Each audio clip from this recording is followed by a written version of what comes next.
Few tales in Viking history are as dramatic and chilling as the story of Ragnar Lothbrok, a legendary Viking warrior, and his capture by King Aelle of Northumbria. Legend says Ragnar's final moments were filled with cruelty, humiliation, and defiance.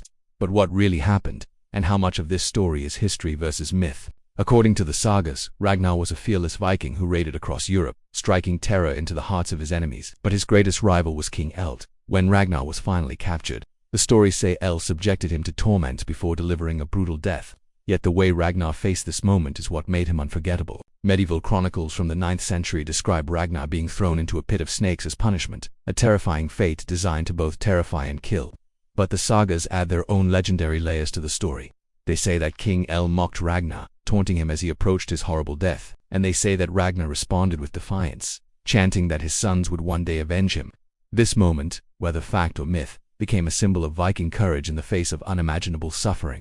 But the truth may be more complex than the legends suggest.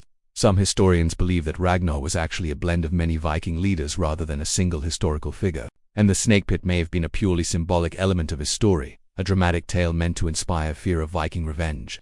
What is certain is that the story of Ragnar's death at Aelle's hands sparked one of the greatest sagas of Norse legend, the invasion of England by the Great Heathen Army in 865 AD, led by Ragnar's sons.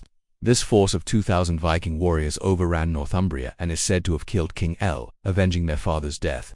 In this way, Aelle's cruelty, real or imagined, became the spark for one of the most legendary wars in Viking history. But the story of Ragnar's death had another layer as well. It wasn't just about the physical pain of being thrown into a pit of snakes. It was also about the psychological impact, the knowledge that his captors believed they had broken him. As historian and author James Graham Campbell puts it, to die in battle was the ideal Viking death, but to die in battle after having been captured and tortured was even better because it meant that one's enemies were utterly defeated. Ragnar's supposed last words, "How the little piglets will grunt when they hear how the old boar suffered," are less a cry of pain and more a promise of vengeance, ensuring his name would live on forever. So, did King Aelle of Northumbria really torture and kill Ragnar Lothbrok? We may never know the full truth, but one thing is certain: the story became one of the most powerful of the Viking Age, turning Ragnar's death into an eternal symbol of defiance.